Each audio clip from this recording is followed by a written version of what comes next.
Sağlık Bakanlığı.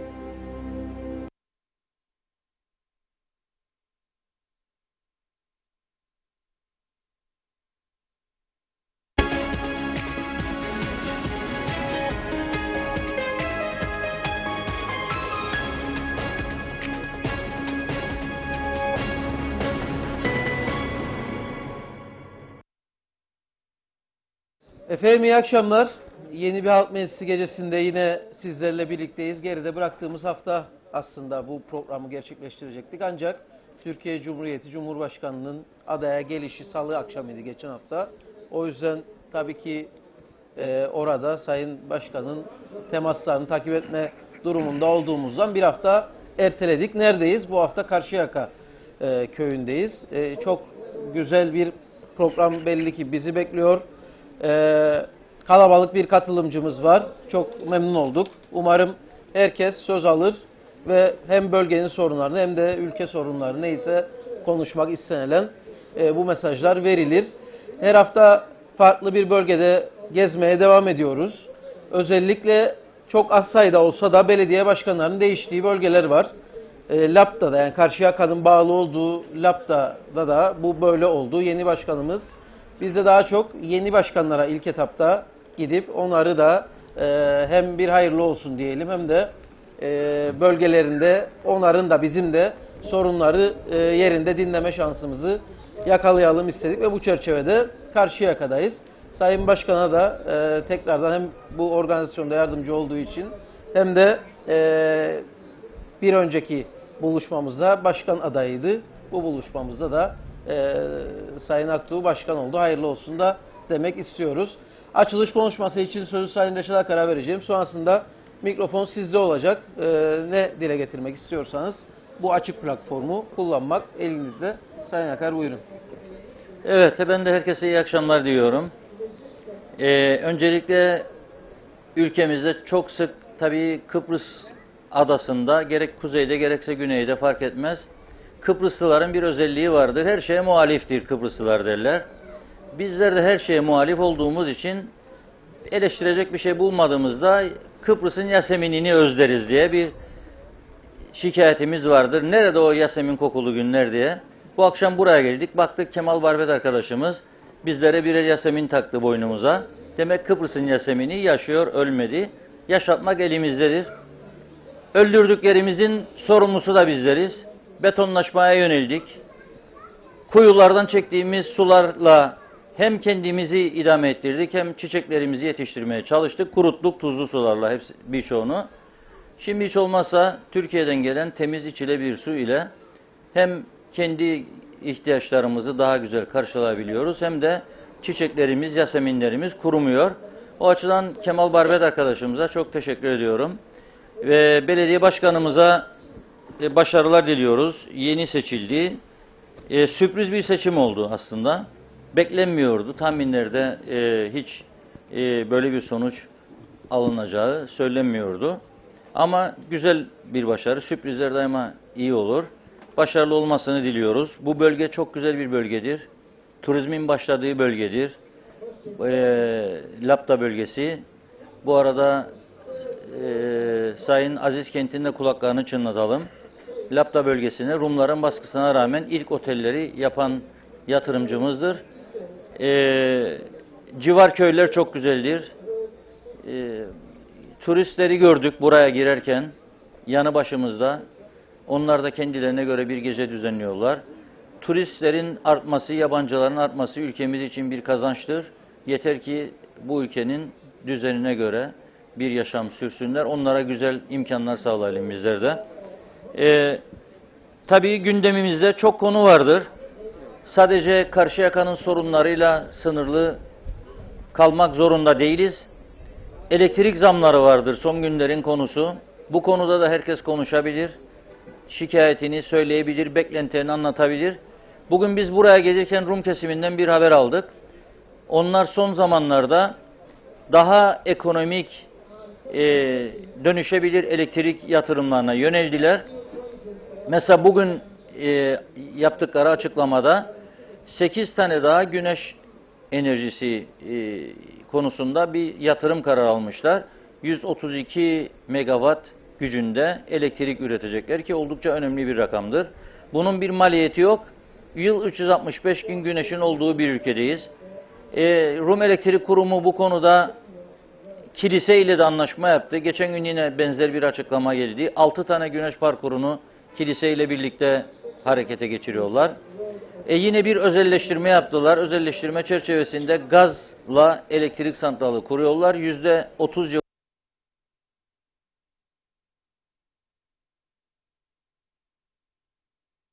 Bunu kapının eşiğinde yeniden görüşmeler başlayacak. Cumhurbaşkanı bugün açıkladı. Amerikalı yeni özel danışman, Birleşmiş Milletler Genel Sekreteri özel danışmanı Kıbrıs'a geliyor. İki liderle görüşecek ve görüşmenin yeniden başlatılması çalışmalarını başlatacak.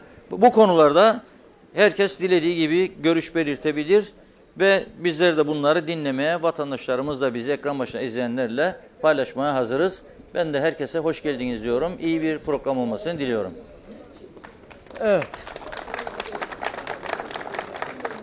Bir açılış yapalım. O zaman Sayın Başkan sizden bir açılış alalım. Muhtarım biraz topu sana attı daha çok. Zorlu Bey hoş geldiniz. Reşat Buyurun Bey, başkanım. Aytuğ Bey, sizler adına Diyalog TV Karşıyaka'mıza hoş geldiniz diyoruz. Karşıyakalı ve bölgeli arkadaşlarımıza, vatandaşlarımıza da iyi akşamlar diliyorum ben. 22 gün önce seçim sonuçlarını sürpriz olarak nitelendirdi Reşat Bey. Sürprizler güzeldir diye başlıyorum ben. Sürprizlerin güzelliklerini bölge yaşayacaktır diye de devam ediyorum.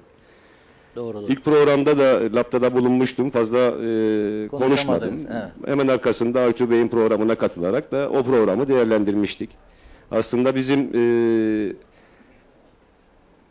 seçim dönemi halkımıza söylemlerimizden bir tanesinin noktası burası. Halk konseyleri diye geldik. Sizin programınızdan da esinlenerek aldık.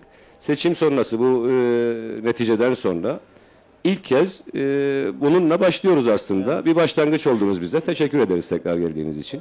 Hayırlısı olsun. Dediğim gibi 22 gün ama göreve başlayalı 18 gün. Mazbatamızı alıp da belediyemize gittik, başladık. Meclis üyesi arkadaşlarımızla bir 18 gündür görevdeyiz. Tabii Lapta'da sorunların çok olduğunu biz daha önceden anlattık seçim döneminde.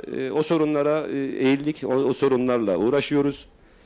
Bu 18 günün içerisinde 3 tane meclis toplantısı yaptık. Bir tanesi gayri resmi bir tanışma toplantısı yaptık. Hemen arkasından 2 tane daha toplantı yaptık. Bu 18 günde ve çalışıyoruz.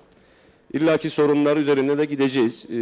Zaten bir sorun olduğu için biz aday olduk. Ben en azından aday oldum. Diğer illaki meclis üyesi adaylarımız da aynı konumda aday olmuşlardır. Çok uyumlu bir meclis grubu oluşturduğumuza inanıyorum ben. Güzel çalışıyoruz. Yakında bunların neticelerini de halkımızla paylaşacağız. Tabii herkes soruyor Lapta Belediyesi'nde ne bulduk? Onu da ilerleyen saatlerde yine ben söz alarak program sonuna doğru anlatırım. Tabii ki diğer soruları da olabilir, istekleri de olabilir arkadaşlarımızın. Güzel şeyler buldunuz mu? Altınlar, çok miras bulduk ama pek güzel bir miras bulmadık. Altından kalkacağız, çalışıyoruz. Dediğim gibi meclis üyesi grubumuz çok güzel bir grup. Onlarla beraber çalışarak, halkımızla paylaşarak, halkımızla birlikte çalışarak biz güzel şeyler yapacağız. Tekrardan bu güzel Karşıyaka akşamına hoş geldiniz diyorum ben. Muhtar adına da sizlere hoş geldiniz diyorum. O bana topu attı. Sözü veriyorum. Yine tabii ki soru olursa cevaplamaya hazırız. Evet.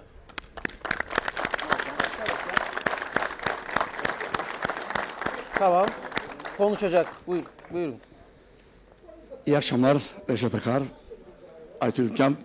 Hoş geldiniz. Dediğiniz gibi Lapta'da seçim öncesi bir genel katılım olur oylar. Oraya da katıldım ben. Şimdi Reşat Akar benim Tatkadan çocukluk arkadaşım. Yaseminleri, iki arkadaşıma ben bunu, zaten Yaseminler bizim Kıbrıs simgesi, Reşat söylediği gibi. Bu acaba diyorum Mustafa'ya, Aktu'ya mı vereceksin Yasemin'i? Yok dedim, alaka değilim. O benim başkanım seçildi. İsterse ona ben veririm. Eğer ben o Yasemin verirsem dedim burada. Millet bilirim zaten. Diyecekler ki bak yalakadır barbet, yağcılık yapar. Ben öyle bir kişi değilim. Sizlerin Diyalog TV'nin buraya katılımınızı hakikaten teşekkür ederim ve sadece sizlere değil de Diyalog TV ve emekçi kardeşlerim, kamera arkasındakilerine de size hoş geldiniz diye teşekkür ederim. Sorunlar çok büyük. Dediğim gibi biraz önce Reşat Bey sen söyledin. Kıbrıs meselesi şu falan. Ama ben dünkü şeyi izledim de Bakanlar Kurulu veya Tufan Özürman'ın konuşmalarını. Yani böyle iç açıcı değil konuşmalar.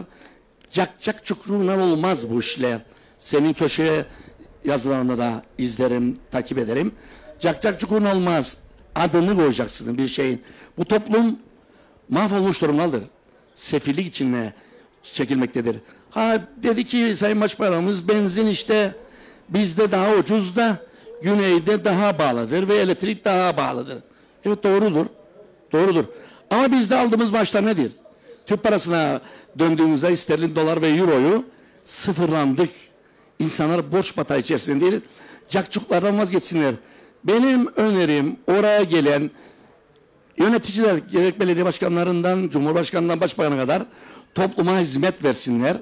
Topluma hizmet vermezlerse inanma göreceksiniz çok zaman geçmeyecek, insanlar sandığa da gitmeyecek.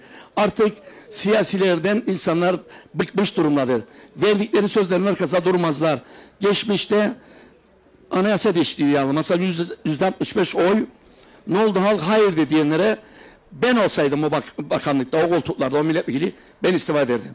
Kişi olarak ben istifa ederdim. Çünkü bizi demek halk istemiyor. Yani tamam çalışsınlar yapsınlar alkışlayalım. Gerek belediye başkanları, gerek muhtarlar, gerek azalar neyse takdirle karşıya alalım. Her şeyin güzel olmasını, memleketimiz güzel. Senin dediğin gibi Reşat, yıl 12 ay güneş görür. Enerjiye neye geçmeyi? Trilyonlar oynarmış şeyde, bilmiyorum tam olarak, rakam olarak elektrik kurumunda, dün de okuduğumuz basından şeyden. Ne oluyor yani şimdi siz, benim bildiğim bizi yönetenler, zenginden çok kazanan, zengin demeyeyim onu da, tüccardan, esnaftan çok kazanandan adil, az kazanandan da az vergi alarsınız. Yok ki sen borca batağa koyacaksın, gidelim bankadan %100'lerin faizden alacaksın, ödeyesin işçiyi, emekçini ama bunun yansıması elektriğe de, benzine de, gıda maddelerine de hepsi her şey vatandaşa döner. Daha fazla uzatmayın, başkasına söz hakkı vereyim. İlerleyen saatlerde söz hakkı tutarsa yine alırım. Teşekkür ederim beni dinlediğiniz için. Sağ ol. Evet, hemen söz almak isteyenlere uzatalım mikrofonu. Süremiz dar. Yok mu? Isınamadık daha o zaman. Önce Karşıyaka sakinlerinden, bu köyden olanlardan başlayalım da. Tamam, bir var mı? Yoksa öne gelebilir. Yoksa öne gelebilir.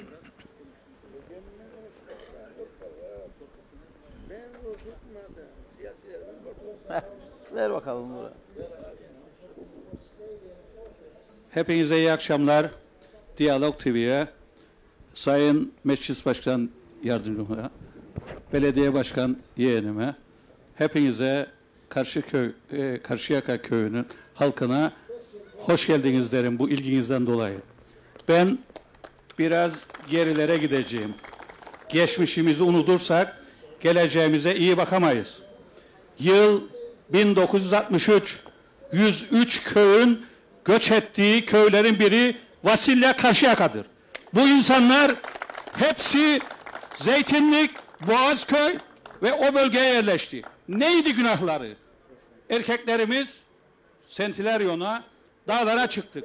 Ben o zaman 15 yaşındaydım. Ben de Karşıköy'de, Göçeri'de mücahit idim. Ve dolayısıyla orta üçüdüm ve ne şartlar altında tahsil yaptığımızı burada söylemek istemiyorum. Yalnız 1963'ten 74'e kadar bu halkın ne çektiğini, ne çektirdiklerini bize unutmayalım arkadaşlar. Ben biraz milliyetçiyim. Benim fikrimde herkes olmayabilir. Şimdi ben biraz 74'ten sonraki duruma bakacağım. Bize ana vatana bin şükran. Yine söylerim, bin şükran. Bize askerini yolladı, kanını verdi, canını verdi, para verdi, tahsil yaptırdı bize. Neler yapmadı? Ve şimdi bazı sesler, çatlak sesler vardır. Buna çok üzülüyorum ben. Buradan 1 kilometre yoktur. Ana vatandan su geldi. Su hayattır dedik. Bu su nereye gidiyor? Denize. Eroğlu gitti, açılış yaptılar. Doğum gününde dedi su gelecek. Yahu 3 sene, 4 sene burada bekledik, barajlar yapıldı, göletler yapıldı, su geldi. Yani bu su ada, yeşil ada oldu kurak ada. Ve maalesef ne göletlerinde ne kuyularda su kalmadı. Türkiye'den gelen suyu da düzenli dağıtılmıyor ve köyler susuzdur. Bugün hayvancı değil, bütün şeyler batmış, batmadı arkadaşlar. Batmış gemide kamera kavgası yaparız. Döviz yükselebilir. Efendime söyleyeyim, eskiden neyimiz vardı, şimdi neyimiz var? Her şeyimiz var şimdi. Yalnız tembel olduk. Emekli olduk. Git kahvelere emekli de oldum. Ben 1978'de gaza müdür oldum. Beni bu Karşıyaka halkı çok iyi tanıyor. Ve bu Gornoburnundan hayvan ihracatı yapardık. Muhtar, hatırlaman lazım. Nerede bulursak yollardık ve hayvancı alırdı, malını getirirdi, satardık, dolardı, prim de alırdı. Şimdi kaç tane hayvan ihracat yapılır? Bu iş caklarla yürümez kardeşlerim. Yürümez. Liste çok uzun değil inşallah. Çünkü Efendim? Liste çok uzun değil inşallah diyorum. liste bakıyorsunuz ya, çok uzun değil inşallah diyorum. Yok. Birinci round bu kadar, ikinci roundda konuşacaklar round, sonra. tamam. Zaten hayvancı fiyatları, yemler o kadar bir gidilere mal şey oldu. Arttı fiyatlar. Hayvancılar Birliği Başkanı gelmedi. Gözüm aradı, kendini bulmadım. Hayvancılar Birliği Başkanı. %30 maliyetleri düşüreceğim dedi. %30 maliyetler düştü mü? Maliyetler böyle düşmez Reşat Bey. Eğer bize 20 kuruşa su verirse, trifil, darı, efendime söyleyeyim, soya fasulyesi yetiştirirsek hayvanlarımıza veririk, daha sağlıklı, maliyetler öyle düşer. Başka çaremiz yoktur. Teşekkür ederim. Evet.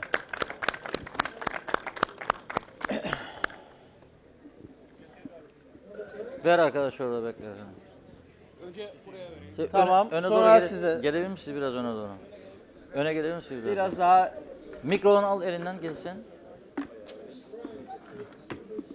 Tamam. tamamdır. Uygundur. Oturursanız da rahat rahat. Evet. İyi akşamlar. Tanıyalım sizi. Hoş bulduk. Siz de hoş geldiniz. Yakın tutun. Eğriye duralım, doğruları konuşalım. Adım Mehmet Dereci.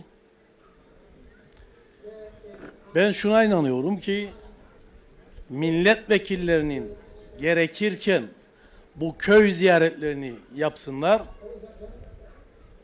Allah elinizi versin Diyalog TV'ye, tüm ekibine varsınız. Bu köy ziyaretlerini yapıyorsunuz. İnsanların şikayetlerini dinliyorsunuz. Ve size hoş geldiniz diyorum. Sağ ol. Benim söylemek istediğim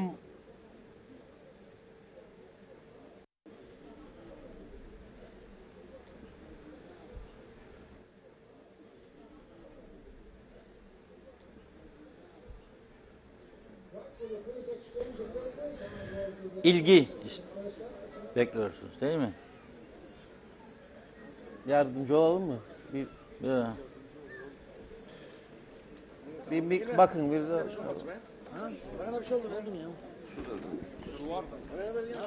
Al bu suyu. Tamam. Oturun da panik yapmayalım. Etrafını kalabalık yapmayalım. Başını kalabalık yapmayalım da. Kapatmayın, biraz açın etrafını.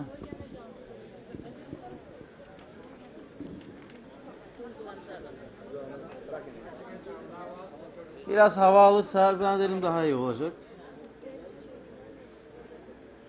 Tamam.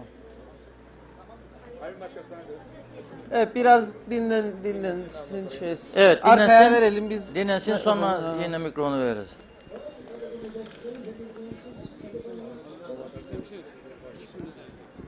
Evet, buyurun. İyi akşamlar. İyi akşamlar. Sayın Diyalog TV temsilcilerine, Sayın Meclis Başkan Yardımcımız Zorlu Töre'ye ve konuklarımıza hoş geldin der. İyi akşamlar dilerim. Ben çok uzatmayacağım. Buyurun. Sayın Başkan bu yola çıktığında ev köy gezdi. evlerden biri de benim bacanağımın evi oldu.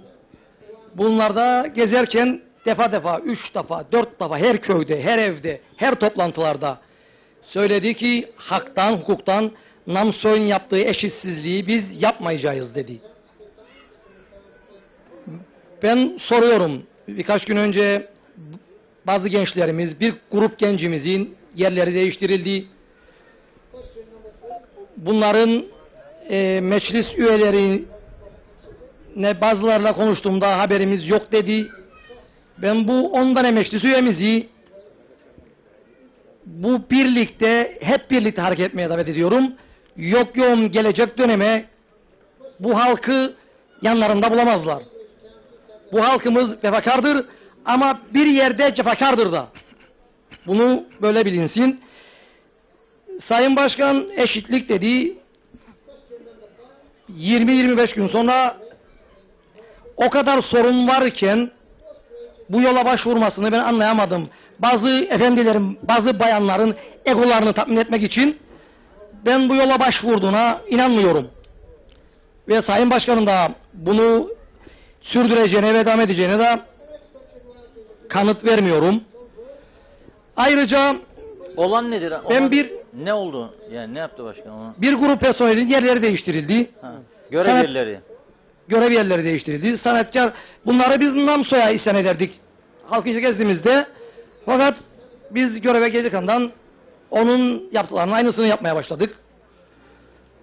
Biz bunu bir bölge halkı olarak ve bir siyasi parti mensubu olarak ben bunu resmen yadırgadım. Çünkü bu bölgenin halkına yapılan, bu çocukları yerleri değiştiğinde bu çocukların ailelerini de karşımıza almış olduk. Çevrelerini de karşımıza almış olduk. Yakınlarını da karşımıza almış olduk. Bu böyle bilinsin. Burası Karşıyaka'dır. Bu Karşıyaka gençliği hiçbir zaman yapılanı ve yapılacak olanları unutmaz. Bu böyle bilinsin. Bir de Saray Uçkan'ın döneminde bir şeye tanık oldum. Ben o zaman ortaokul öğrencisiydim. Topladı yetkililerini ve dedi ki bu bölgede esnaf, çalışan, iş sahibi olan insanlar hiçbir şekilde görüşülecek, konuşulacak hiçbir iş yeri kapatılıp çalışır durumda olan bir iş yeri kapatılıp mühürlenmeyecek demiştir. Eksik evrağı varsa süre verilecek 30 gün, 60 gün tamamlamazsa ikinci bir yola başvuracağız. Bunu bizzat Saray Uçkan söylemiştir. Kendisine buradan teşekkür ederim. Fakat Sayın Başkan seçimlerden sonra 1-2 hafta önce Paşaoğullar Kahvehanesi'nin yanındaki kulübeyi meyhaneye yapmışlar diye yollayıp zabıtaları kilitlettirmiştir. Bu bölge halkına yapılan bir hakarettir. Resmen bir hakarettir. Çünkü bu yerin eksik evrağı olabilir ve Namsoy'un seçim ofisi meyhanesi diye adlandırıldı halk arasında ve belediye adamları yaptı diye duyurdular. Belediyenin tek bir kuruşu yoktur orada. Çardaktan başka. Çardaktan başka tek bir kuruşu yoktur orada. Bu da bölge halkı tarafından bilinmesini isterim. Peki. Ayrıca su paralarına değinmek isterim. Öncelikle halkımız su paraları hakkında ne olacağını bilmek ister. Düşürülecek mi, düşürülmeyecek mi, sabit mi kalacak? Bu halk özellikle hayvancı bunu beklemektedir. Bir de bölgede bazı iş yerleri var ki belediye tarafından yönetilmektedir. Yıllar var. Bu iş yerlerinin de ihaleye çıkıp çıkmaması konusunda bir bilgi almak istedik. Çünkü bu gibi yerler bence ihaleyle olur, açık artırmayla olur veya da ihaleyle olur. Bildiğim kadarıyla. Teşekkür ederim. İyi akşamlar dilerim. Ön tarafa gelelim. En son başkan... Evet, başkan Tabii, sonra bu- hanımefendi sonra size verelim. İddiaları cevaplayacak. Özellikle su çok önemli. Çünkü galiba en pahalı Ayağı bölgelerden biriydi alabilirsek Lapta. kamera için. Buyurun Su tanıyalım konusunda. sizi. İyi akşamlar sevgili arkadaşlar. Hepsiniz hoş geldiniz. Ben şu anda hastaneden gelirim. Eşim hastanede yatıyor. Çok Geçmiş yorgunum. Ama arkadaşın söylediğine bir karşılık vermek isterim. Benim oğlumu zamanında Fuat Namsoy işten çıkarttı. 33 kişinin içinde benim oğlum da vardır. Sesimizi çıkarmadık, sindik. Şimdi yeni başkanım kimseyi işten çıkarmadı. İş değişikliği yaptı.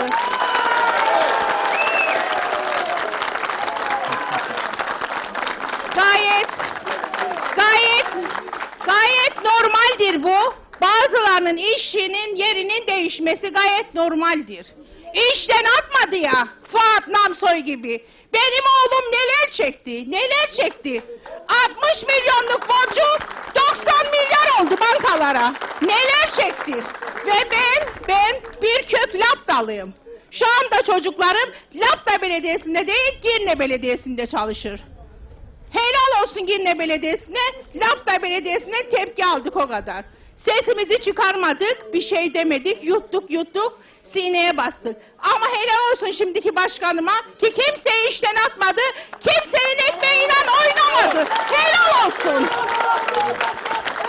Başkan, bizim başkan. En büyük başkan, bizim başkan. Burada iki grup Evet, var. oraya ver, sol başa. Tamam. Ver sol tarafa. Tanıyalım, sizi isimlerinizi de söylerseniz. Önce herkese iyi akşamlar diliyorum. Adım Alaaddin Yıldırım. Lapta Başpınar'da kalıyorum. Ablamın dediği gibi Girne Belediyesi'nde dozer operatörü çalışıyorum. Laptalıyım.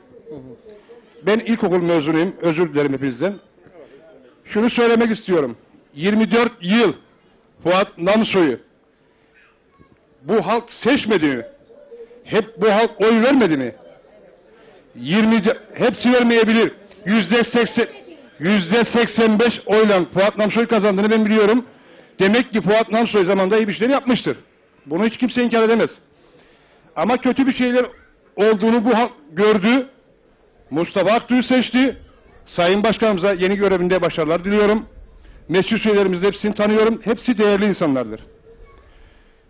Benim kız kardeşim rahmetli olduğunda 27 yaşındaydı. 3 tane yetim vardı. 31 kişinin içinde 18 senelik elemanı isim de veriyorum. Kemal Yıldırım vardı işten kovulan. Tekrar diyorum ben pek konuşmasını beceren insan değilim. Lakin Yok, gayet güzel konuşuyoruz, tamam mı? herhangi bir insan bir şirketi devraldığında kendi yönetimini oluşturmak zorundadır. Mustafa Aktu da tabii ki bazı insanların görevlerini yerini değiştirecek. Daha verimli insanlara çalışabilmesi için. Çok merak ediyorum kimi işinden durdurdu ki arkadaşımız bunu şey yaptı. Niçin arkadaşımız demiyor? 31 kişi işten durdurulduğunda bunların aileleri, çoluk çocuğu, bu insanların borcu var mıydı acaba?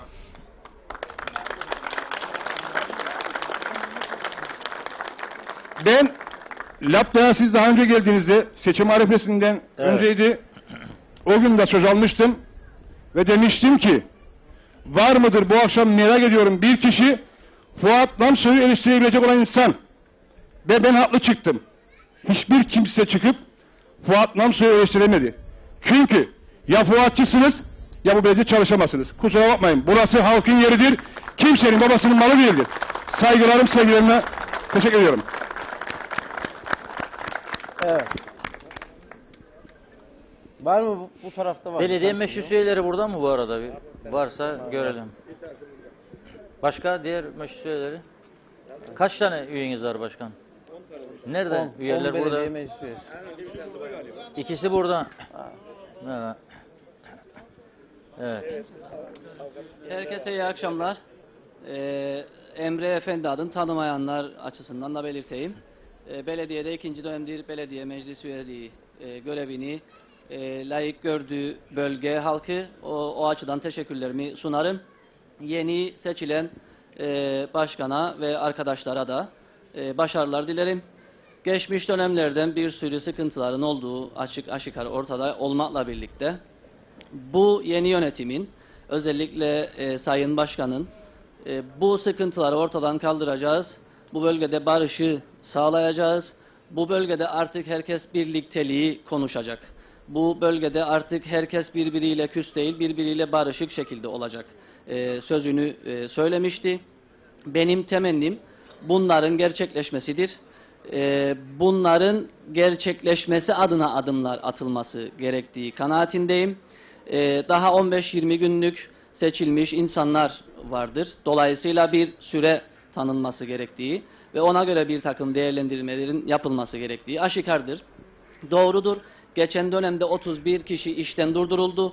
Bu 31 kişi işten durdurulmasın diye ben çok çaba sarf ettim. Sonrasında da arkadaşlarımla birlikte eylemler düzenledik. Bu 31 kişinin çok ciddi sıkıntılar yaşadığını, mesleğim de avukatlıktır. Avukat olduğumdan dolayı ne durumlara düştüklerinde ben bizzat şahidim.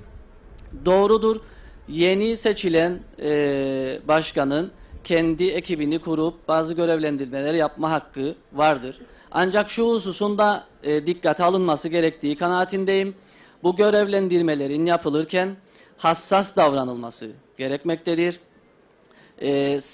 Şahıs seçerek, ki öyle olduğu noktasında bir iddiam yok, ama buna dikkat edilmesi gerektiğini düşünmekteyim.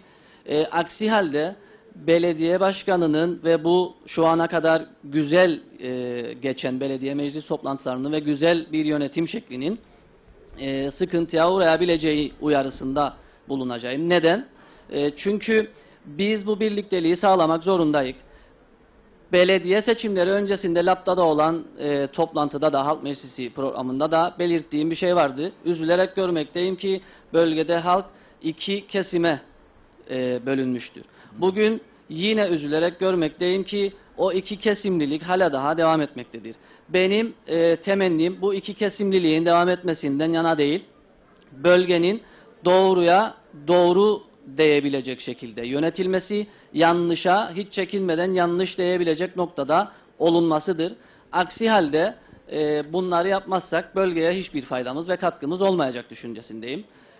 Şunu da belirtmeden... Başkan kucaklasın diyorsunuz herkesi. Yani. Herkesi kucaklaması gerekir. Eski yeni yok, evet. Görevlendirmeler konusunda da söylediğim şudur. Kesinlikle sen şucusun, sen bucusun diye herhangi bir ayrım yapılmaması gerekmektedir. Şu ana kadar doğru düzgün bir şekilde cereyan eden olayların bundan sonra da hassasiyetle cereyan etmesi gerekmektedir. Aksi halde Sayın Başkan'ın söylemiş olduğu bu birliktelik, bu bölgedeki huzur ortamı sağlanma imkanı biraz sıkıntıya girecektir. Umarım ki bugüne kadar ortada olan tavır bu noktada değildir. Bundan sonra da bu noktalara hassasiyet gösterilir. Belediye meclis toplantısında da söylediğim gibi her adımın hem bölge halkının hem belediye meclisinin bilgisiyle atılması gerekir ki paylaşımcılık, ben merkezcilik olmasın. Şunu da belirtmeden geçemeyeceğim. LAPTA, Karşıyaka ve bağlı köyleri her zaman söylediğim bir şeydi. Bu ülkenin belki de birçok ülkenin olamayacağı, bulamayacağı kadar güzellikler barındıran bir bölgedir. Doğal yapısı, doğal dokusu bozulmamış, hala daha yaşanabilir bir bölgedir. Bunun korunması ve gelişmenin bu doğal yapı ve dokunun korunarak gelişmesi gerekmektedir. Tüm yatırımların gerek otel gerekse başka yöndeki yatırımlarında bölgenin doğal ve doğal yapısına ve dokusuna uygun yapılmalıdır. Çok daha fazla söz alıp Peki. Başkalarının hakkından çalmayayım. Herkese teşekkürler, iyi akşamlar.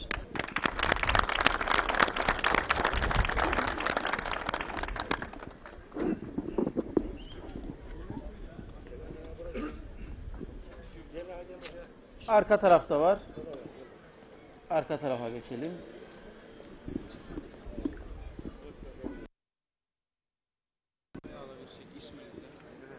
Ayağı alırsak sizi çeksin kamera.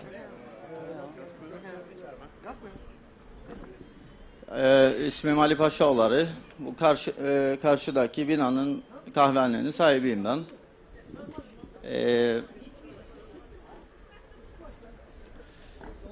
Başkan seçimlerden önce herkesi kucaklayacağını söyledi. Benim kendisiyle şahsi bir problemim de yoktur. Kendisi de bilir. Nerede görsem gider seslenirim. Seçimden önce de, seçimden sonra da olduğum yere geldi. Kahve de içtik. Bilmiyorum, herhalde başka bir problem var herhalde. Yanıma geldi, gitti, kahve içtik. Ondan sonra ilk icraatı benim yapmış olduğum bir ilave var kahvehanenin üzerine. Ki ben yapmadım. Geçmiş belediye başkanımız Sayın Fuat Namsoy yaptığı meydan düzenleme projesine bütün meydanı, buradaki dükkanların, kahvehanenin önünü, buradaki bulunduğumuz yeri, arka taraftaki bahçeyi, her tarafı o yaptı. Benim hiçbir alakam yoktur, hatta isteğim de yoktu. Kendi bana ilettiğinde ben istemediğimi söyledim. Sonra bir şekilde bu uyum sağlasın diye buradaki çevreye razı olduk. Benim mevcut olan yapılarımı yıktı. Yerine farklı bir konsept oluşturdu burada. Hatta o yapılan ilaveyi de kendisi ve mühendisleri, mimarları geldi yaptı. Şimdi seçimlerde bizim gönlümüzde yatan isim Fuat Namsoy'du. Bu açıktır. Her zaman da öyle olacak. Bundan sonra da yolumuz onun yoludur. Bir saniye Ahmet abi. Neyse, olan oldu, değişti seçimden sonra Mustafa Bey'in ilk icraatı benim yerimi kapatmak oldu. Hiç uyarısız bir anda geldi, burası kapanacak. Kapattı, saygı duyarım. İzinsizdi belki, ki belediye yaptı. Benim yapmış olduğum bir şey değil. Kapattı, saygım var. Bulunduğumuz yer burası, şu anda. Buradaki binalar, arka taraftaki parktaki üzerine naylon çekse proje ister. Benim yoktur, bana kapattı. Burası niye açık şu an? Buradaki dükkanlar hepsi. Bu köyde size şu anda 100 tane yer sayabilirim bu şekilde. Çoğunun oturduğu evler, garajlar, isim sayarım size Akdeniz'den Lapta'ya kadar. Tek bir tane yoktur. Bir tek benim yerim. Çünkü biz Fuat Namsoycuyduk.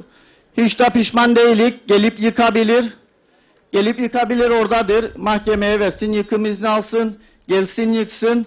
Hiç umurumda da değil, ihtiyacım da yoktur. Ama burası da kapansın. Diğer binalar da yıkılsın. Hepsine proje çıkarılsın. Ondan sonra benimkine gelsin. Hiç geri adım atma yoktur. Kendisi yarın bana randevu vermiş. Gider görüşürüm de. Bana eğer burada açıklamak istemezse, özel bir durum varsa giderim açıklasın bana. Ki benim 9 metrekaredir. 9 metrekare benim kapandı. Burada 200 metrekaredir. Kimisinin evi 200-250 metrekaredir. Gitsinler bunlarla uğraşsınlar. Başkan, sizden hiçbir korkum yoktur. Buyurun oradadır. Alın aletinizi, avadanlığınızı, gelin yıkın. Hiç umurumda değil, bunu söyledim size. Ama herkese adil, herkese eşit. Bu mu sizin adaletiniz? Gelir gelmez ilk benden başladınız. Gönlünüz rahat mı şimdi kapattınız? İhtiyacım yoktur ha. Yanlış anlaşılmasın. Bu kadar 30 kişi işten durdurttular, ekmeğinden ettiler. Beni de ekmeğimden ettiler. Buradaki arkadaş benim çalışanımdır. Onu da oraya aldım. O adam da işsiz kaldı şu an. Onun 2 tane çocuğu var üniversite okuyan. Onlar da mağdur oldu bu durumdan. Bana tek bir açıklama yapsın. 9 metrekare fazla geldi. Buradaki 250 metrekare niçin açık değil? Sizinle hiçbir problem yoktu Sinem abla, bakma bana. Hayır, herkese aynı muamele isterik biz. Burası değil, bunu burada olduğumuz için örnek veririm. Sayarım size tek tek bu köyde 50 tane 100 tane isim. Ayrıca bana kapattı, izinlerimi falan filan, işte inşaat izni alayım. Hepsini geçtim. Geçen 2-3 gün önce bir yerde oturdu yukarıda. Oturdu, yemek yedi. Oturduğu yerde kasap dükkanı, koskocaman pankart vardı, kebap falan satılır. Var mı bu işletmenin böyle bir izni? Yoktur. Yeşil alanlar var, yeşil alanların içine mandıralar kuruldu, kümesler yapıldı. Bunlara da gidip el atabilir. Bunlar da var daha sırada. Evet. Yani sayacak olduktan sonra 50 değil 500 tane var. Ama benim 9 metrekare fazla geldi herhalde.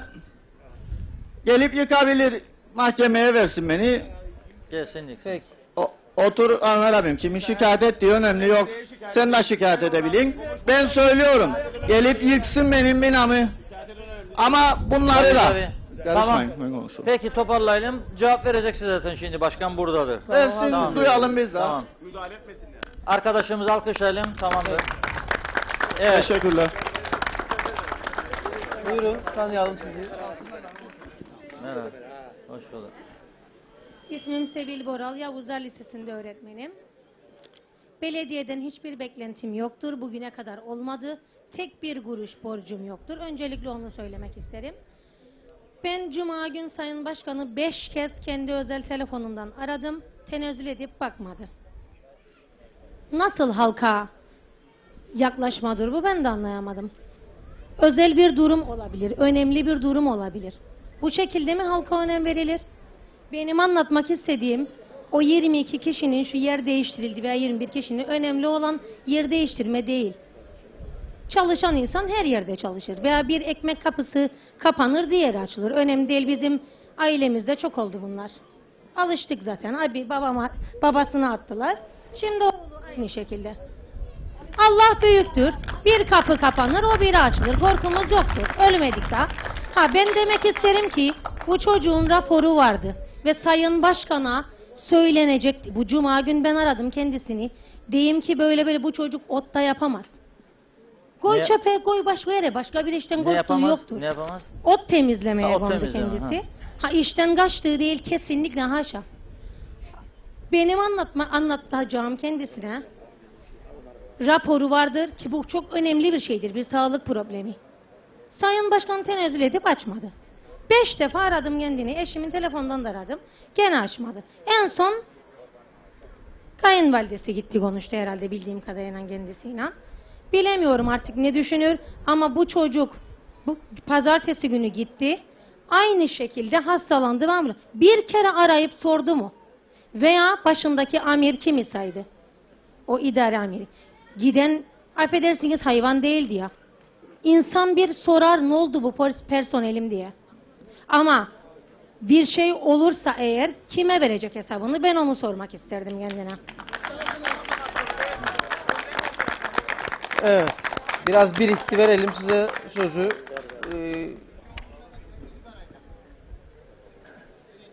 Evet. Sakin olursanız arkadaşlar. Tamam. Bir dakika. Tamam yok. Sakin tamam. Sakin. Tamam yok tamamdır. Tamam. Şimdi çok güzel bir tartışma. Yok ya. Hayır.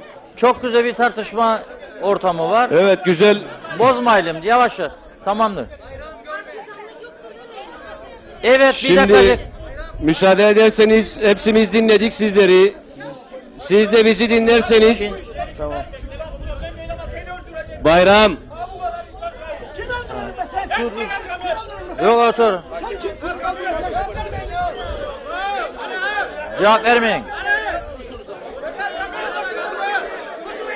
Arkadaşlar. Yo.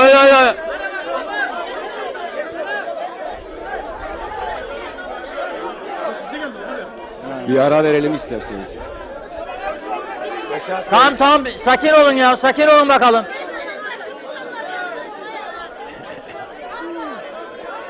Sakin olun. Şöyle birbirine girdim ya. Bir dakika. Herkes yerine otursun. Oradaki arkadaşlar yerinize oturun. Dikkat et. Böyle olursa toplar. Dikkat et. Reşat Bey. Evet arkadaşlar. Herkes yerine otursun lütfen. Herkes yerine otursun.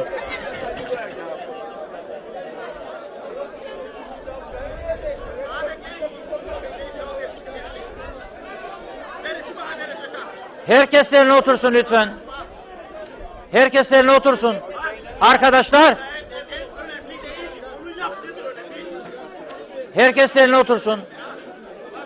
Arkadaşlar sakin olursanız konuşalım. Herkes yerine. Yok. Tamam çok güzel. Tamamdır. Herkes yerine otursun. Bir sakinleşirseniz konuşalım Mehmet Bey. Evet. Herkes yerine otursun lütfen. Tamamdır. Serkan oturun. Evet, belediye başkanımız cevap verecek eleştirilere. Dinleyelim. Dinlemek daha güzel. Tamam be efendi.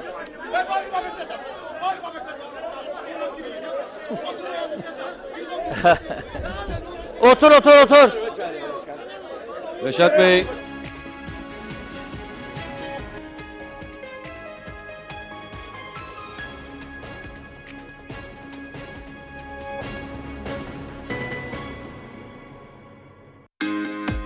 Yaptığı yayınlarıyla Kuzey Kıbrıs gündemine damgasını vuran Diyalog TV, internet yayıncılığında yeni bir çığır açıyor. Diyalog TV, Facebook canlı yayın.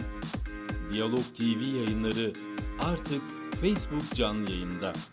Yapmanız gereken tek şey Diyalog TV grubunu takip etmek.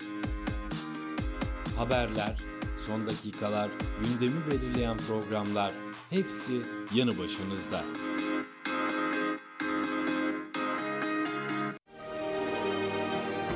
Yollarda güven, ülkede huzur istiyoruz. Polisimizden daha çok denetim, sürücülerden dikkat bekliyoruz. Başka ocaklar sönmesin. Diyalog Medya Grubu. Akdeniz'e uzanacak kadar yakın, gökyüzü kadar uzaktan bakan 1300 yıldır zirvede bir korku sarayı. Vahşi kayalığa sarmaşık gibi örülmüş, ulaşılmaz, görkemli bir kale.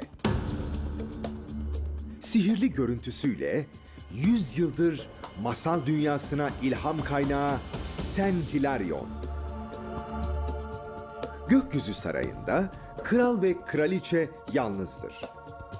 Resina Eleonora başka pencereden bakar, Kral Peter başka. Her dehliz, her koridoru Akdeniz'e açılan, yüzlerce kişinin yaşadığı bir azizin isim verdiği, efsanelerdeki 101 odalı ev. Antik kayıtlara göre kalede 101 oda vardır. Ama bir odayı kimse bulamaz. 101. odanın gizli kapısının 40 senede bir açıldığını, görenin zengin olduğunu biliyor muydunuz?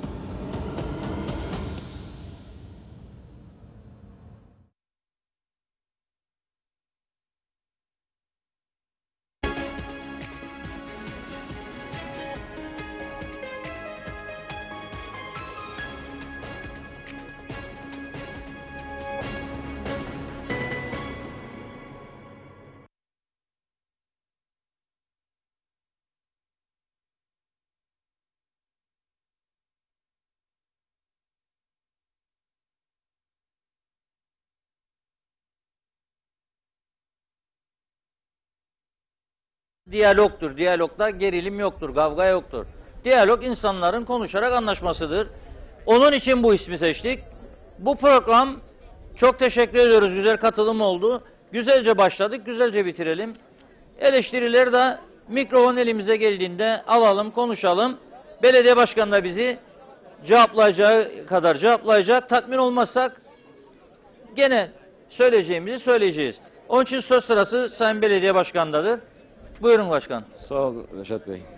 Tabii ki tartışmak güzeldir, kavga etmedikten sonra. Fikir tartışmaları, biz bunu meclisteki arkadaşlarla da hep yapıyoruz. Fikir tartışmaları, tartışacağız ki doğruyu bulalım. Fikirler önemli.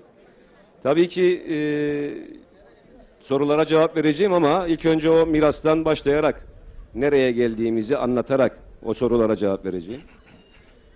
Bugün itibariyle diye söylüyorum çünkü hala daha çalışmalarımız, araştırmalarımız devam ediyor. Lapta Belediyesi içerisinde dediğim gibi 18 gündür hafta sonları dahil ben çalışıyorum arkadaşlarımla birlikte.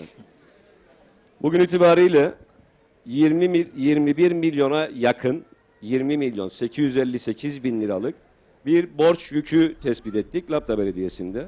Bunu ayrıntılarıyla mecliste 21 milyon TL civarında. 20 milyon 858. Bugün itibariyle diyorum çünkü çalışmalar ve araştırmalar devam ediyor. Bayağı bir yüklü bir borç olayımız var. Bunlar nereyedir? Bankalara mı yoksa? Şimdi banka ve diğer ayrıntıları var bende. İsterseniz açarım. Yok, önemli değil. Yani Meclisimde paylaştıktan sonra açmak ve orada kurduğumuz bütçe komisyonunda yeni kurduk. Geçmiş dönemlerde Lapta Belediyesi Meclisi'nde bütçe komisyonu yoktu. Bu yıl biz meclisimizle konuşarak bir bütçe komisyonu kurduk. Orada bu mali tablonun nereye gideceğini, nasıl şekilleneceğini, nasıl yapılandırılacağını tartışacağız. Meclis üyesi arkadaşlarımızla. 6 kişiden oluşan bir bütçe komisyonu kurduk. Ve siyasi eşit, yani oradaki temsiliyete göre biz bu komisyonların tümünü aslında öyle kurduk. Bütçe de aynı. Onu ayrıntılarıyla orada paylaştıktan sonra bir resmi açıklama, neticeyi aldıktan sonra yapacağız. Bu borç yüküyle başladık. Hani diyoruz ya bu borçla nereye gideceğiz? Biz bir maaş ödedik aslında. Seçimler ay sonuna denk geldi. Biz aybaşı göreve başladık ama Haziran ayının maaş ödemeleri bize nasip oldu. Aybaşı geldiğinde devlet katkısından bize personel ödememizin yarısı kadar bir para kaldı. Yarısından da aşağıya. Biz biraz uğraş verdik, biraz çalışma yaptık. Ne kadar maaşlar toplam? 700 bin civarında bir maaş 700 ödememiz. bin ayda. Evet. 1 milyon 68 bin TL devlet katkısı vardır Lapta Belediyesi'nin. Ama işte bu borç yükünden elimize düşen rakam personelimizin ancak da yarı maaşına yakınını denk getiriyor. Personelimizi bugün itibariyle ara ödeyerek sadece şube amirleri, müdür yardımcısı müdürün maaşı haricinde tüm personelimizi ödemiş bulunmaktayız. Tabii ki biz bazı kararlar almak zorundaydık. Neydi bu kararlar? Bu bütçeyle bu şekilde yürünemeyeceğini, gerek imar bölümündeki şişmiş kadroyu, imar bölümü neydi? Parke döşeme, duvar yapma, o tarz işlerin olduğu bölümdü. Gerek o bölümde bir 18-20 kişilik bir kadro vardı. Bunları azaltarak, gerek arkadaşımızın ailesinin sitemi ettiği, ediyorum ben. Arkadaşımızın ailesinin sitem ettiği kademe bölümümüzdeki kaynakçı kadrosunda 3 tane kaynakçımız vardı. Evet. Oradaki işi de azalttığımızdan dolayı biz o arkadaşımızı ve imar bölümündeki diğer arkadaşlarımızı da temizliğe aktardık. Bu herhangi birine karşı veya o öyleydi, bu böyleydi noktası yoktur. Evet arkadaşlar, belediye başkanı dinliyoruz. Başka bir şeye yönelmeyelim.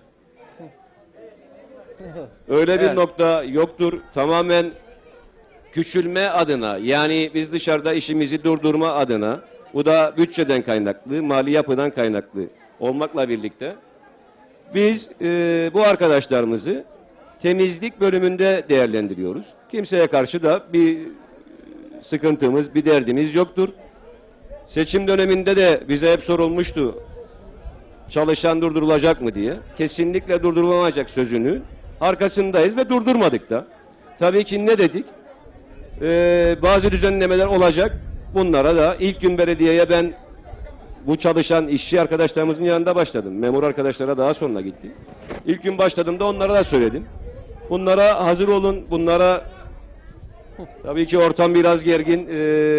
Devam etmeye çalışıyorum ama Evet, onları da sakin olmaya da davet ederim tekrardan. Zaten bir kişidir yani. Şu an devam edin. Evet. Evet. Yani bu iş düzenlemesinin şekli budur. İmardan ve kademedeki kaynak işlerinden eksilttiğimiz arkadaşlarla temizliğe yöneldik. Kimsenin işinin, ekmeğinden olmaması adına onları temizlik bölümünde değerlendirdik. Bu da doğaldır. Rahatsızlık durumu var diyor. Efendim? Rahatsızdır diyor mesela. Öyle Rahatsızlık durumu dün ulaşıldı bize. Sevil Hanım'ın sorusuna da cevap vereyim. Ben Cuma gün, herhalde aradınız dediniz Sevil Hanım. Cuma gün belediyeye 7.30'da girdim sabahleyin. Akşam 7.30'da çıktık meclisle beraber. Non-stop çalışıyoruz, durmaksızın çalışıyoruz. Olabilir, fark etmedim. Yani isim yazmıyorsa dönmek de olmamıştır. Size de dönmedim. Yani yoğun gidiyor. Bu zaten sosyal paylaşımda ben paylaştım, dönemediğimden özür diledim o seçim sonrasında. Bu yoğunluktandır. Kimse de üzerine almasın. Dün kayınvalidesi o çalışanın bize geldi. Böyle bir rapor olduğunu, Tabii ki hafta sonu da bana kendisi mesaj attı. Kendisine de söyledim. Otururuz, konuşuruz dedim. Ama işine git. Ondan sonra da konuşalım noktasında cevap verdim.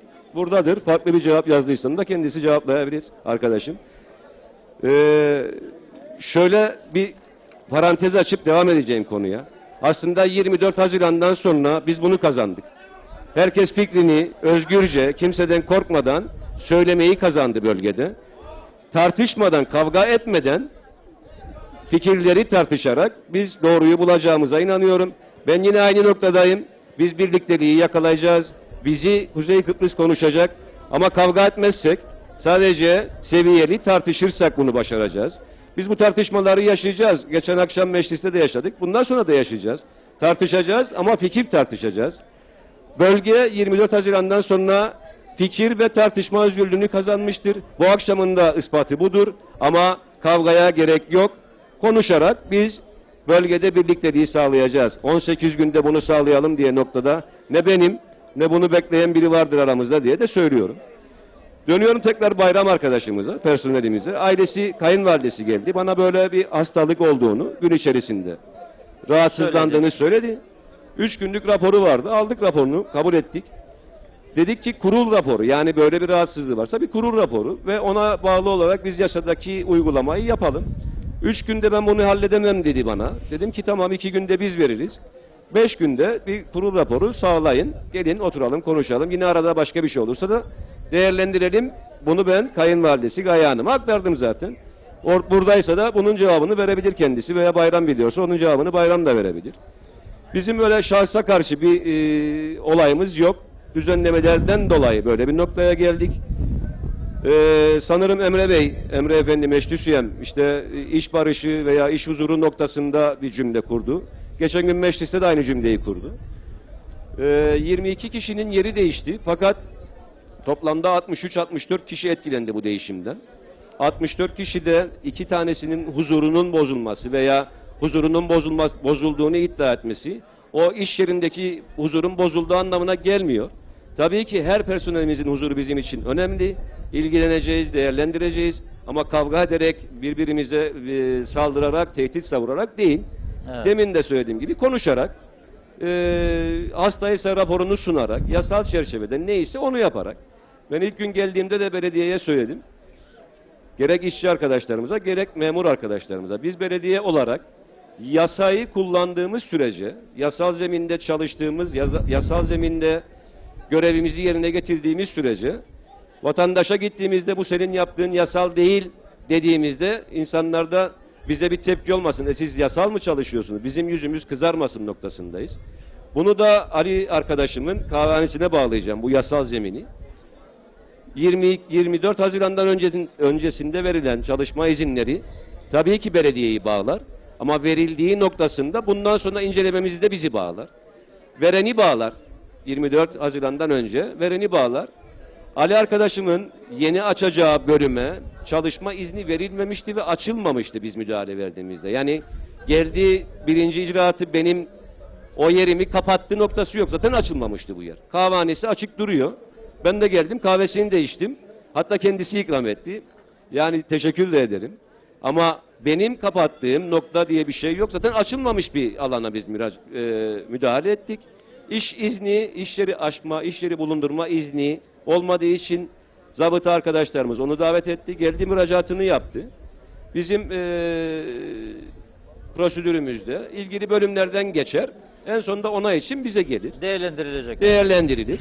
Değerlendirdik. Pazartesi sabahtan da ben kendisine sekreterin vasıtasıyla yoğun olduk. Bugün de elçiliğimizle bir toplantımız vardı. Orada da çalışmalarımız devam ediyor. Çarşamba günü için bir randevu verdik. Sanıyorum yarın 10'dur. Bunu da kendisine dünden itibaren bildirdik. Sorunu çözeceksiniz yani. Şöyle bir durumu vardır. Doğrudur. Bir kaçak alanı vardır orada. Bunu şartlı izin olarak mı çözeriz? Kendisinin bize önereceği bir noktada mı çözeriz? Kendisiyle konuşarak, tartışarak çözeceğiz. Bunu buraya taşıyıp da dediğim gibi kavga noktasına veya kişiselleştirme noktasına getirilmesi bence yanlış oldu. Ben de çok severim Ali'yi. O da beni sevdiğini söylüyor zaten ama biz birbirimize saygımızı, birbirimize sevgimizi yitirmezsek ve tekrar söylüyorum doğru noktada tartışırsak doğruyu bulacağız. ve bu bunda sorunu bir, çözeceksiniz. sıkıntı yaşamayacağımıza inanıyorum. Bakıyorum notlarıma, Sevil Hanım'a cevabı verdim, Evet. Ali Bey'e cevabı verdim. Genelde cevaplar verildi.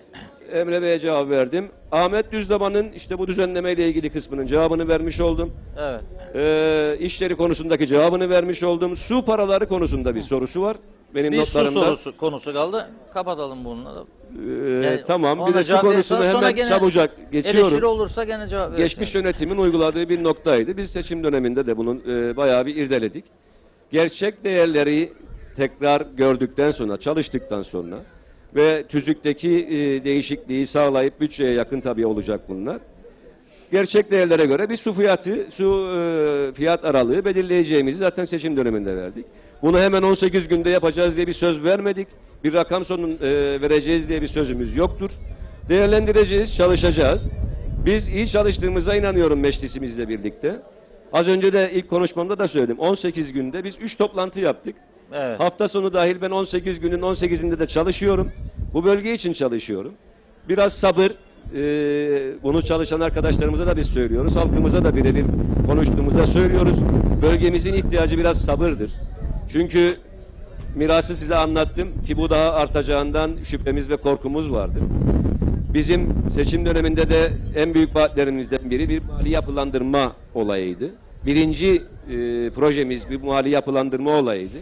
Bu mali yapılandırma ve arkasından yapacağımız çalışmalar için en önemli şeyin, tekrar söylüyorum, bunu her gün çalışanla da paylaşıyorum, beni ziyarete gelenle de paylaşıyorum. Biraz sabır gereklidir. Evet. Biraz sabrı gösterirsek, biz önümüzdeki dönemde Lapta'yı ve bağlı köylerini, Karşıyaka'mızı, diğer köylerimizi Kuzey Kıbrıs'a konuşturacağımıza ben yürekten inanıyorum. Bu seçim sloganı değildi. Bu inancım benim devam ediyor. Bizim çalışmalarımız devam edecek. Ben tekrar söylüyorum. Önce meclisimle, sonra çalışanlarıma, sonra da halkıma çok güveniyorum. Biraz sabır, biraz içtenlik, biraz sevgi ve saygıyla biz bu işin üstesinden hep beraber geleceğiz. Evet. Tekrar soru olursa yine cevaplamaya Tamam, hazırım. peki, Çok teşekkür ederim. ederiz. Evet, orada bir kişi vardı. Hayır, yok orada birisi vardı. Tamam, ver arkaya. Eleştirilerimizi, konuşmalarımızı seviyede yaparsak sorun olmayacak. Buyurun. Evet. Tanıyalım sizi. Öncelikle siz Diyalog TV'ye bölgemize geldiğiniz için Sayın Meclis Başkanım ve tüm bölge halkına hoş geldiniz diyorum tekrardan. Şimdi her şeyden önce bir noktanın altını çizmek isterim. Bölgemiz adamızın en güzide yerlerinden bir tanesidir. Özellikle turizm bölgesidir. Ve bizim gibi gelişmiş bölgede bölgemizin güzel insanlarına birbirleriyle tartışmak, birbirlerine kavga etmek hiçbir şekilde yakışmamıştır. Herkes diyalogla, medeni bir şekilde birbirleriyle iletişim kurarsa bunun sonucu çok daha verimli olacaktır düşüncesindeyim. Tabii ki başkanımız her şeyden önce yeni bir yönetim, yeni bir düzen, yeni bir işleyiş şekli ile yönetecektir. Dolayısıyla az önce kendisinin de söylemiş olduğu gibi bütün vatandaşlarımızın, bütün halkımızın bölgesi olarak sakince belli bir süreci izlemesi gerekmekte.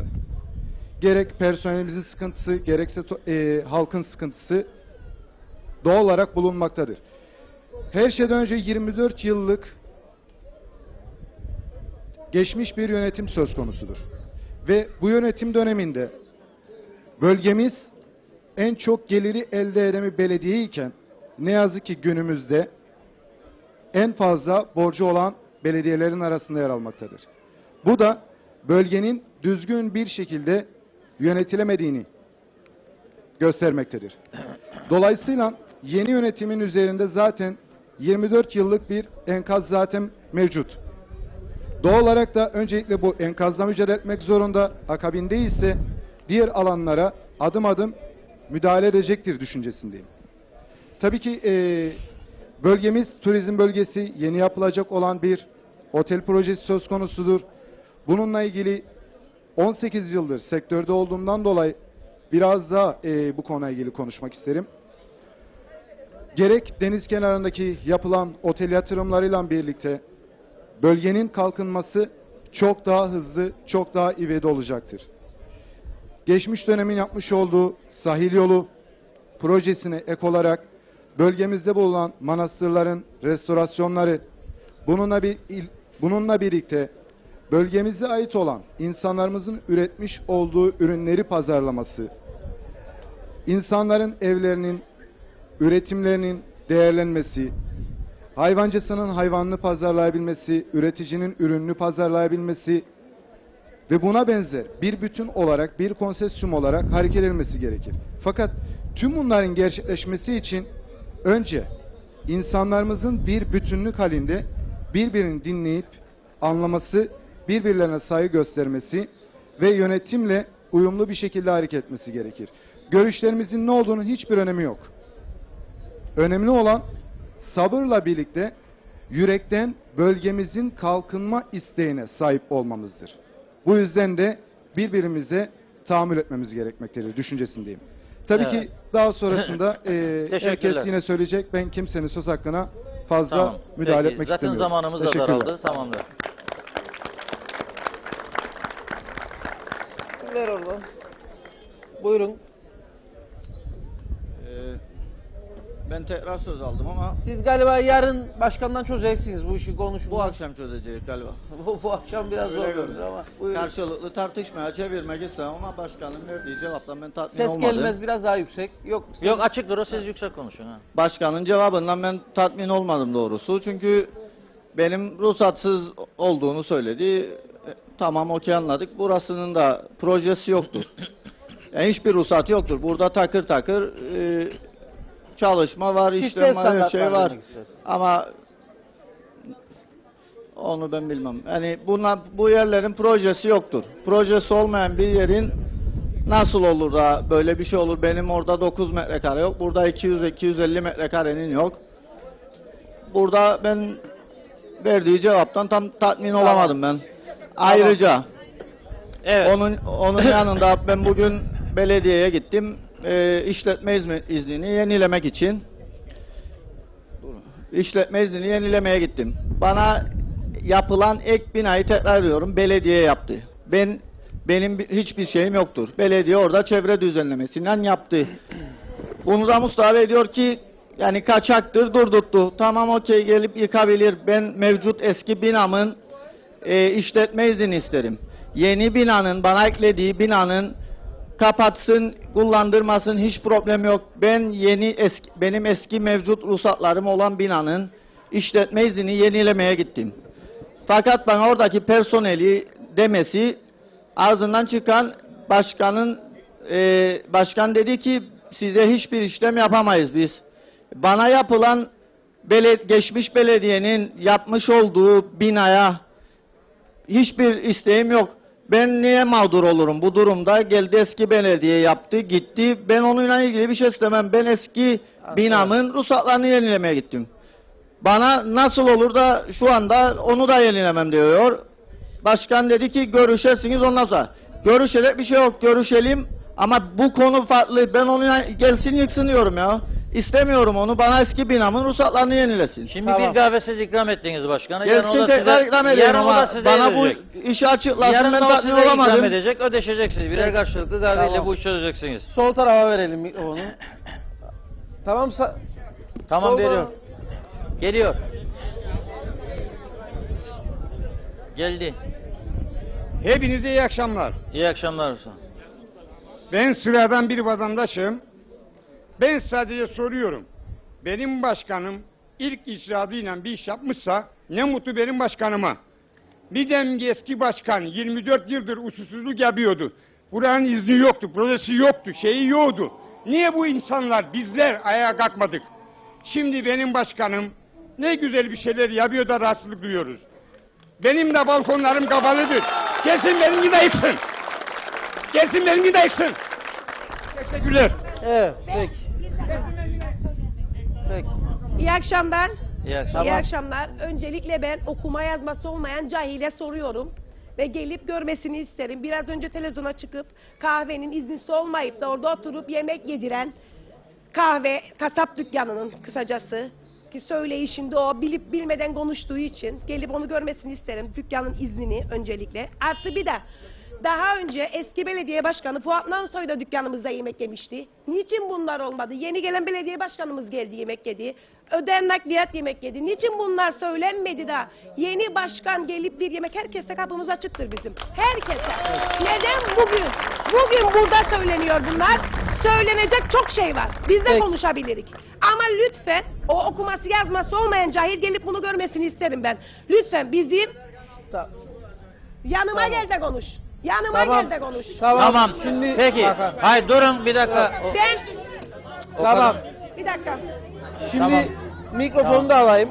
Siz cevabı verdiniz zaten. Tamam lütfen. Tamam, cevabı Biz de verdiniz. görün, lütfen Tamam. söyleyin iznimizin Tamam. olduğunu. Okey. Tamam. Tamam. Tamam.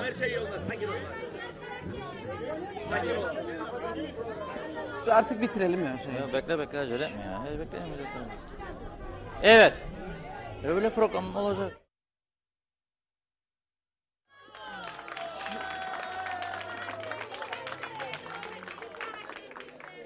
Evet.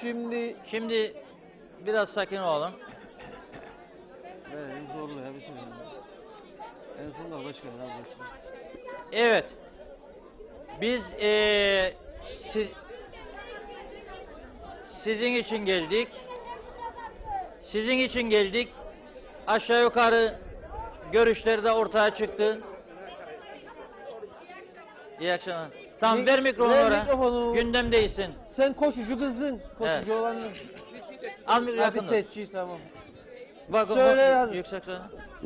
Gördüğünüz üzere Yakın. yapılan zamlar, artışlar, ekonomik dövizin Evet. yükselmesinden falan Mikrofonu söylüyor ama bu yakın, yani Mikrofonu yakın tut biraz ha. programın konusunu bahsedeyim ben. Evet. Programın konusu kırsal kesimlerdeki yani bu tarımcının, üreticinin durumu ne olacak? Onu bir konuşalım yani. Son zamanlarda yapılan benzine yapılan artışlar, mazot alım verim gücünün düşmesinden. Yani biraz konuyu değiştireyim ben. Çünkü bakarım sağlılar, sollular atışmaya başlarlar. Ne de olsa kırsal bölgelerde yaşar. Köylülerimiz var. Tarımla uğraşırlar. Onları konuşalım. Böyle biraz değiştirelim konuları. Yeni yarışa gittin mi? Var mı yeni yarış? Yarışlar hep var abi. Güzel. Evet bravo. Al mikrofonu.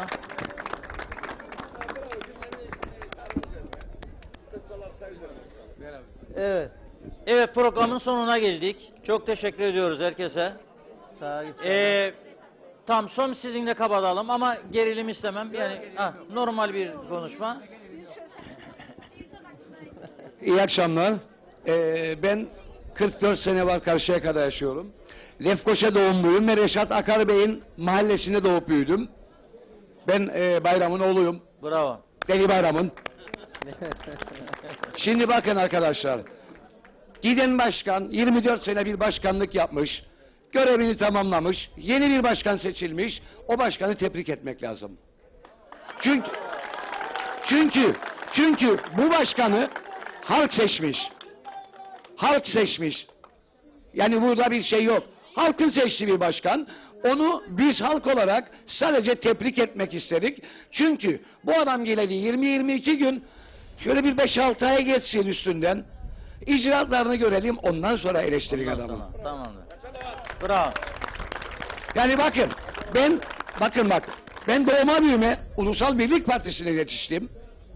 Hiçbir partiye bu kadar zaman oy vermedim. Vermem de.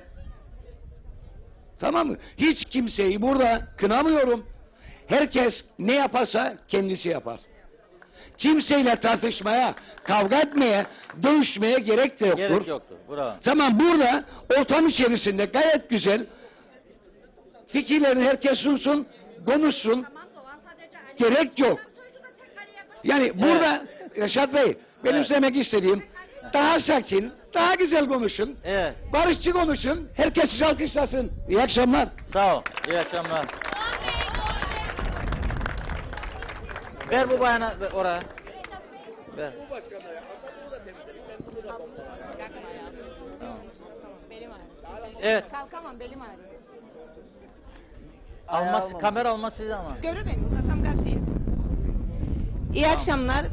Ben bu akşam konuşmayacaktım ama ismim söylendi, Öden Nakliyat diye. Sahiplendenim.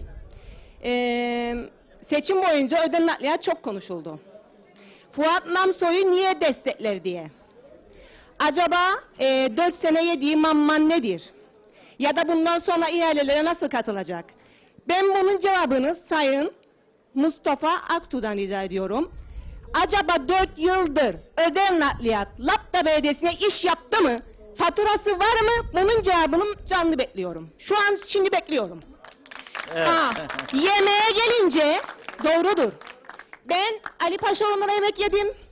Yukarıda ve sağda da yemek yedim. Bölge halkımı desteklerim. Burada Sinem Kardağ'ın burada da yemek yedim. Hatta Dombula geceleri olurdu. Oraya da katıldım. Bilmiyorum tabii Dombula izni var mı? Onu da bilmiyorum. Ben izin var mı yok mu bilmiyorum. Yani ben Resa'da yemek yediysem oranın izni var mı bilmiyorum. Ali Paşaoğlu'da yediysem bilmiyorum. Ben belediye başkanı değilim. Belediye çalışanı hiç değilim. Yani izinler varmış yokmuş. Biraz önce adımı söylediler yedim diye. Doğrudur. Bölge halkımı desteklediğim için suç mu? Yok değil. Zaten yemek suç mu ben onu anlamadım. Ben anlamadım. Bir de Sıkıntı yok yani. Öden Nakliyat Lapta ve köylerine yaptığı her yardımı faturasızdır. Öden Nakliyat halkı için çalışır. Belediye başkanları için değil. Tamam, Bunu ben Mustafa Aktu'dan şimdi şu anda canlı yayında söylemesini bekliyorum. Fatura var mı içeride?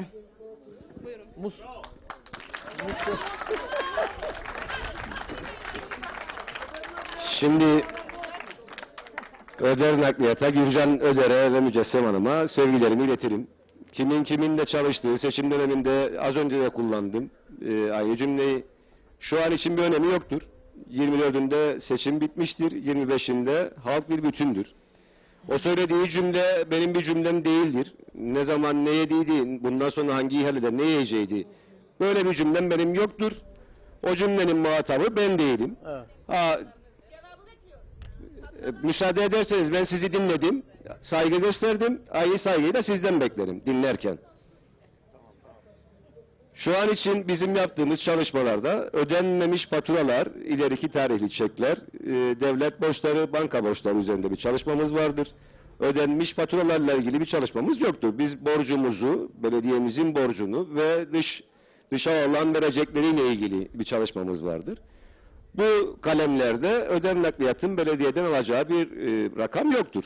Ama ödenmiş borcu, ödenmiş bir faturası var mıdır içeride? Bu maliyede çıkan bir noktadır. Evet. Ama belediyeden bugün itibariyle bir alacağı gözükmemektedir. Bunun cevabı budur. Ama yaptığı iş 4 yılın içerisinde vardır, ödenmiştir. Bunu ben şu an bilemem. O incelenir. Talebi varsa bir dilekçe verir. Böyle bir şey var mıdır? Biz de resmi cevap olarak kendisine veririz. Tamam. Burada konuşulacak olan bir olay değil bu ve cevabı da budur. Peki. Sorusuna da teşekkür ederim. Bundan sonraki çalışma yaparlar. Son oraya veriyoruz mikroyu ve bitiriyoruz orada. Tamam. Yani arkaya. Son oraya. Oraya en arkaya. Oraya. Sol arka bak eli adamın yukarıda eli. Eli yukarıda. Bir kişi oradan son söz. Bu yeri değildir diyor. Şimdi bu akşam... İyi akşamlar. Yo. Bu akşam... Öncelikle sizlerin bu programından dolayı teşekkür ederim. Ancak gördüğüm kadarıyla Karşıyaka'nın ötesinde bir programa geçti bu. Sanki bir hesaplaşmaya gitti. Oysa bizim bu programda Karşıyaka'nın gençlerinin, çocuklarının, çalışanlarının geleceğini de konuşmamız gerekirdi. Çünkü belediye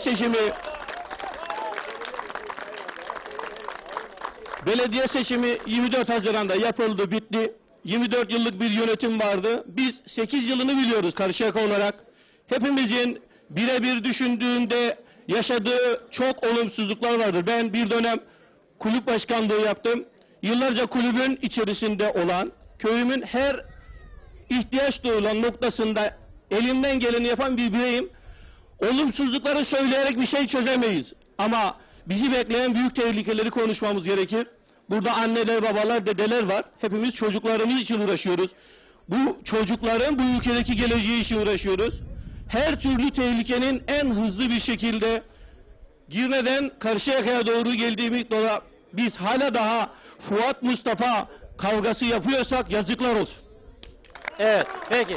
Teşekkür ederiz. Televizyon açtığımızda her türlü sorun vardır. Gelin belediyeyle birlikte, ki bugüne kadar olmamıştır, bu sorunları nasıl çözeriz, nasıl engelleriz diye bir işbirliği yapalım. Bırakın farklılıkları, onlar da bizim zenginliğimiz olsun. Yeter ki çocuklara doğru bir gelecek, ülkemize sağlıklı, yaşanabilir bir coğrafya bırakalım. Teşekkür ederim. Sağ ol. Gayet güzel, çok güzel. Güzel bir kapanış konuşması oldu. Gayet güzel bir kapanış konuşması oldu. Evet, Çok teşekkür ederiz herkese. Efendim, neresi? Tartışmaları noktaladık. Tartışmaları Şimdi bunun üzerine noktaladık. tekrar Şimdi sağ gene oradan buradan girmeyelim. alevlemeyelim. Bitiriyoruz artık. Alevlemeyelim. İddialar Burada söylendi. çok ortaya güzel bir konan konuşmayla koydu. bitirdik. Teşekkür ediyoruz bu en son konuşmacıya da. Evet. Önümüzde güzel bir günler olacak inşallah. El birliğiyle hareket edilir, yanlışlar düzeltilir. Bunlar zaman içerisinde çözülür. Ben güzel bir bölge var, şanslı olduğunu düşünüyorum bu bölgede yaşayanların. Daha da güzel günler gelecek, yeni yatırımlar gelecek, çalışmalar artacak. Belediye inşallah bu borçlardan tez günde tez saatte kurtulur. Maaşları ödeyebilecek duruma gelir, yatırım yapabilecek duruma gelir. Ve yine her şey doğru dürüst yoluna girer. Sarılmak lazım, birbirimizi desteklemek lazım. Gerilime ihtiyaç yok. Sabahleyin uyandığımızda gene hepimiz yüzümüzü göreceğiz birbirimizin. Sorunları tartışarak, tabii sorun varsa konuşacağız, çözümünü isteyeceğiz ama normal yollardan olması lazım bu. Herkese çok teşekkür ediyoruz. Evet. Yok bitirdik, Evet. söyledik ya. Tekrar haftaya görüşmek üzere. İyi Başkalar, akşamlar. kusura bakma. İyi akşamlar. İyi akşamlar.